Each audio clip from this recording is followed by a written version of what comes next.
I'm Rob Licuria, Senior Editor at Gold Derby, here with Oscar nominee Brendan Gleeson. First of all, mate, congratulations on your nomination, mate. That's fantastic. Oh, thanks a million. I have to say I'm chuffed. I really am. I'm chuffed. It's late enough in my career to be really sort of said, God, this is absolutely amazing. So yeah, no downside, I'm afraid. No downside.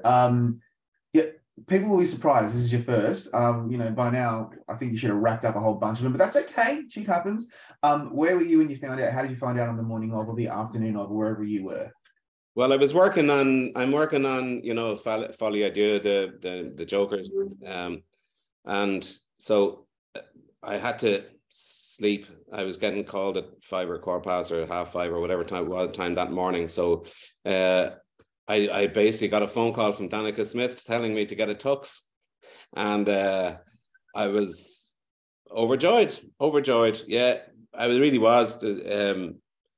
It's just brilliant. And then, it took a little bit longer to hear that, we had got a bunch of them. So it felt as if, like, there were a few people you'd love to have been in there as well. People like Emily Downing, even with the costumes, or, Ben Davies and people like that. But it felt like, it wasn't that there was nobody left behind, but we were in there. It wasn't at the expense, one is at the expense of it. It wasn't a divisive thing in a way in a way felt, oh, this is a bit weird.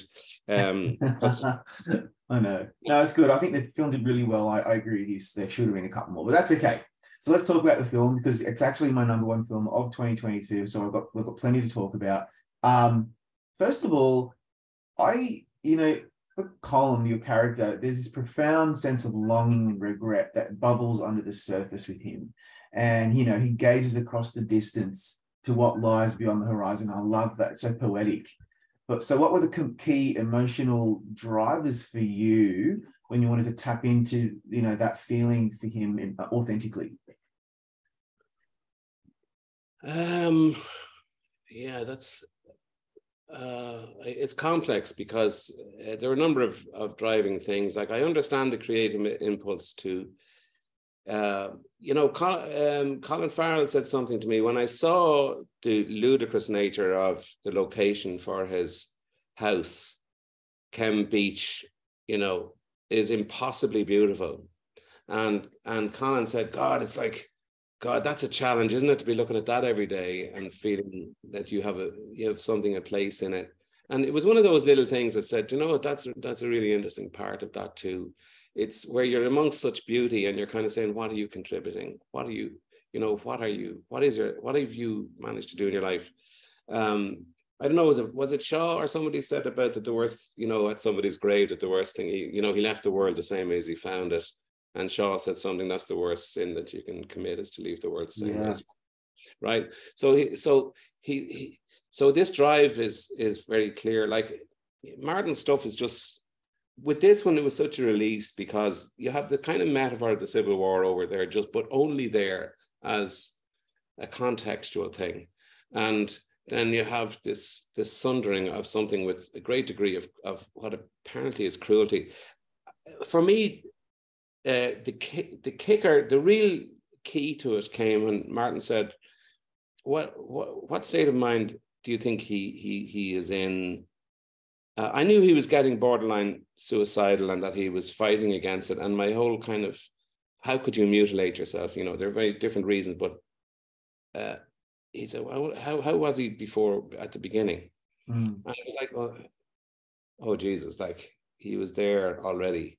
I think his fingers were scraping down the cliffside before we start, and that he has had a night of the soul he never wants to relive, where his despair is almost total. And so I think that he starts in a survival mode. The only way he can drive this black dog away is to create. And he cannot create in this circumstance. And he tries to just cut it at the knees. He tries to do it non-verbally, but it's survival. And then he tries to, like, I referred back myself to a breakup I had when I was young, that I tried to let somebody down easily, and it dragged on for 6 months. And it was the cruelest thing I ever did. Yeah. But I knew I was doing, the suffering never, I remember like just being in a total heap, trying to, and in the end, you have to do it anyway. So my motivation with the brutal nature of the way that he says, I don't like you anymore. Yeah. It felt that is just do it cleanly, just proper surgery, one slice, not hacking away at it. Yeah. Doesn't happen. Then he tries to verbalize it, which is more, and which is more succinct than people in 1923 would be, frankly. Mm-hmm. And he tells him, I'm just trying, I need to be thinking, but I don't want to hurt you. But all of these things are stated. Yeah. And he's, and Porrick, to his credit, is trying so hard, he doesn't get it. And we don't either. The audience, it takes us a while to understand Colin. And at first I'm thinking, he's so irrational. And then I wondered, as the actor portraying him with this beautiful script, is it difficult to portray a character who is, emotionally kind of ambivalent, and we don't know his motivations for a while, and you have to keep us guessing. We don't really know what's going on there. That must be difficult to play because you know exactly what he's feeling. So what's that like? You need not to be tricksy. And at the same time, I was aware in the overall scheme of things that I cannot betray too much. It's not really about, like people would say, why would you go for supporting actor? It's really not about the exploration. You don't really go home with Colin. You do go home with Colin, but you don't get to explore the nature of what's happening to him, to the extent where you're seeing the extent of the damage he causes, and that this whole situation is causing, and the rupture that it causes. And so for me, it was really important that in order for the whole thing to function, it's important that the audience on the first viewing, particularly, like when I watched it first, I hadn't time for Colin. The first time I watched it at the end, it was so devastating, the lack of the smashing of this innocence. It was like the Garden of Eden, really. It was like, you didn't give a shit about Eve, really. With the guy, you're kind of saying, the innocence is gone. And but I really did feel, and it's really funny, I get very defensive about him. Myself and my better half have really, still have a go. I'm not talking about this. I know. I feel very defensive towards him because I really do feel he was in the pits of despair, and that if there was a more sympathetic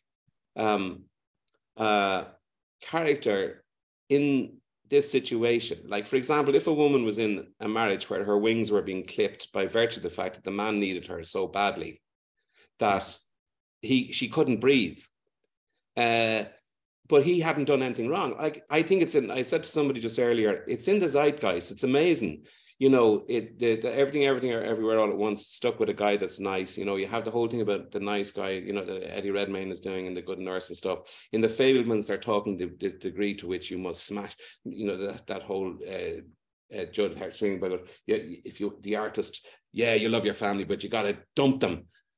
All of this is in the zeitgeist in a very odd, bizarre way. I have a theory about it, but I think it's just because people have had enough of cynicism, and the world is in enough trouble where we need optimism to get out of it rather than cynicism. We don't need to call it out anymore. But there is this thing. How could you smash that connection that Porrick had between himself and the world that was so clear? There was no middleman. There was no middleman between him and nature. He was of the soil and of the animals and of the sea and the sky. How could you smash that? But of course, from my point of view, that's what it is to be human. Yeah. You have to come out of believing in, you have to, spoiler alert, you have to come out of the Santa Claus phase. You know what I'm saying? Yeah. So all of that. And so his is, for me, it's an adult. Like he's an old man, especially in those circumstances. That's right.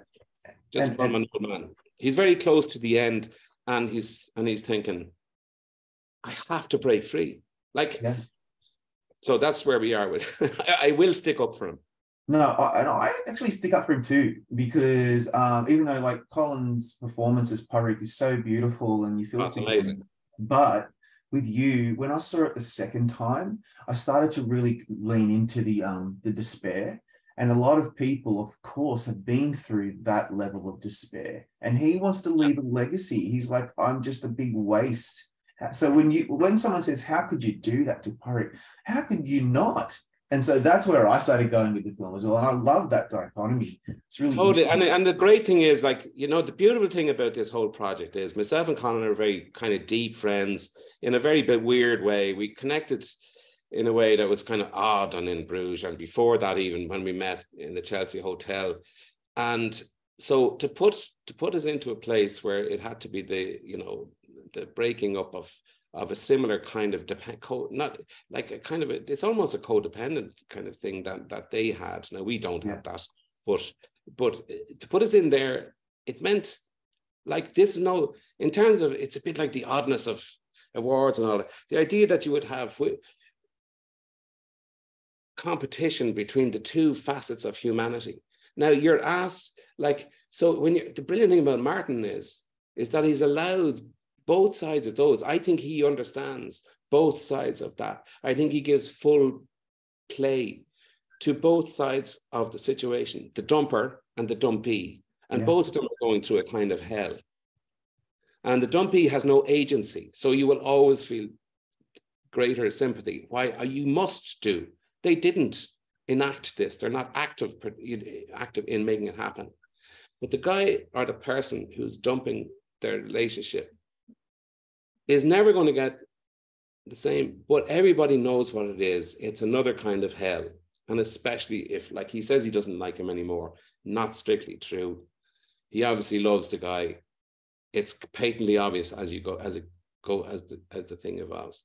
And of course, it's this vague reference. You know, I remember came back, I saw it after the second or third time. And I said, you know what, this is how wars start. This is how wars begin. And then, you know, the Civil War is there. It's like when two people hold on to something so dear that is so central to them, everybody else thinks they're fighting about nothing. And the people on the island think the Civil War is about nothing. But it was something about who you are as a person in that Civil War, you know. That's true.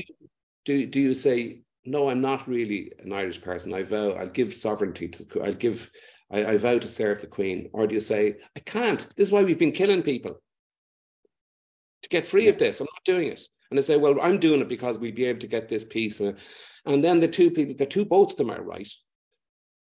It doesn't seem, and Martin's big thing, because he's a major pacifist, is that fucking shooting each other won't do it.